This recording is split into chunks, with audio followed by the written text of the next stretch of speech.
I want to just complete this by going back to Julie Bishop. Do you take the view that the Navy should basically tow the boats back to Indonesia? Well, that was Kevin Rudd's view before the last election. Is it your view now? I'm just saying it was Kevin Rudd's view before the election that they should take the boats back. Please, is it your view? Thank you. My view is that we should be working with the source countries, the transit countries, to do what we can to stop the boats coming. Now, because it is inhumane to put people on boats where they have a very high risk of drowning. And we've seen it already with 105 people left the northern shores, of course, Indonesia and Malaysia.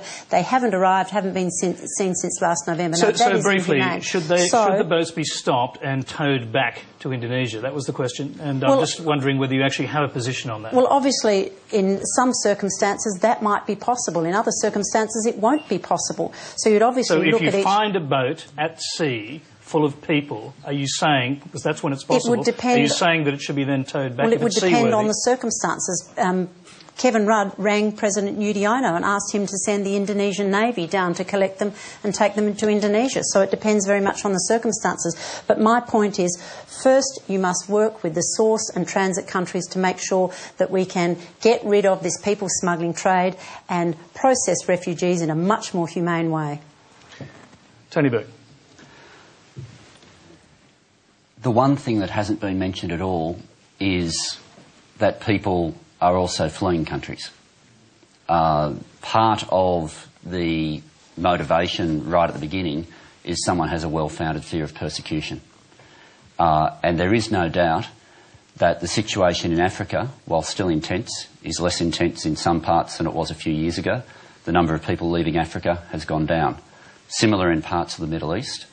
And in Sri Lanka, the number of people leaving or who had partially escaped and were waiting has gone up a lot. Now, that puts extra pressure on our region. And I know the opposition don't like talking about the so-called push factors, but the truth is we have a big change. We have a big change in the region, and when you're talking about 90% of people having a well-founded fear of persecution, you need a smart solution, a responsible solution, but it can't be based on a level of cruelty to their mental health once they arrive. OK, we're talking about once they arrive. What Julie Bishop said earlier was it was the Prime Minister's position prior to the election that boats be towed back to Indonesia. You didn't deny that. That's true, is it? Yeah, there are times when you can, and there's limits under the international law of the sea when you can. And one of the ways that does effectively have a dent on the people smuggling trade is if a whole lot of people have paid money to the people smuggler and then they arrive back in port. Now, you can achieve that very rarely, because frequently the moment the boat's sighted, it starts to sink. But the towing back option is still an option, a live option for this government, is that right, from what you're saying? The theory of it, as what was put by Kevin at the time, is something that has been very rarely possible. There's been times when it's been attempted. But I'm not going to pretend that we're able to do it on every occasion, because what do you then do? But you would do it. But here's the point: you would do it. No, I've said that, Tony. When you could, you would do it. The answer to that's yes. It's limited by international law of the sea, and it's also limited by what do you do the moment that boat starts to sink. All right. I'm sorry. I know there's people with their hands up. We're running out of time. We've got time for just one more quick question. It is a web question from Patrick O'Shea in Queensland. Do you wish for, or indeed hope for, an afterlife? So this takes us back to religion, and let's start with Julie Bishop. Do you wish for or hope for an afterlife? Well, I hope this is not it. I mean, is this it? There is life after Q&A. Well, I'm told there's life after politics. So, yeah, obviously that's part of my faith. I hope that there's something beyond what we have on earth. I don't know. I don't think about death that often, actually. And so it's part of my hope that there is something more, but I haven't formed that in any sense that I'm going to be up there with angels and that sort of thing. I don't mean that, but I just think that we have this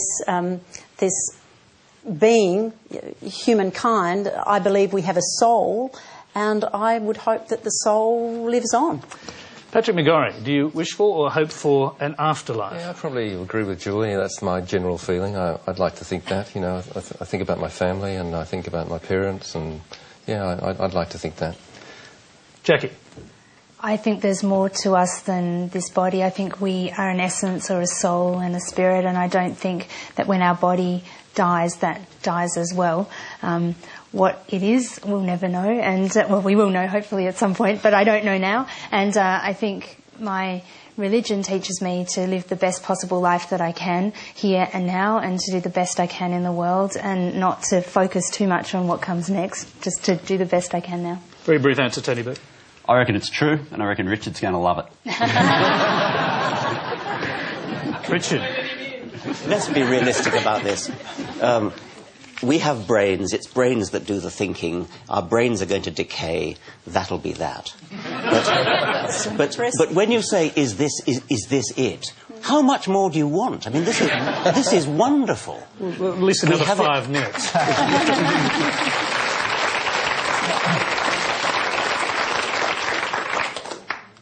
So you don't wish for an afterlife? Wouldn't it be incredibly tedious after the first 1,000 years or so?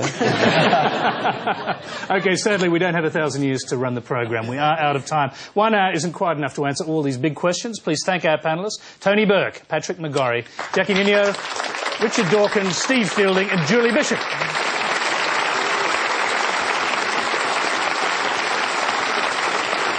OK, Next week, the battle of the columnists. Outspoken Conservative Miranda Devine, anything but Conservative Catherine Devaney, Politics lecturer Waleed Ali, Parliamentary Secretary Bill Shorten and Shadow Minister for Health Peter Dutton. So look forward to another fiery discussion next Monday night when we return. Good night.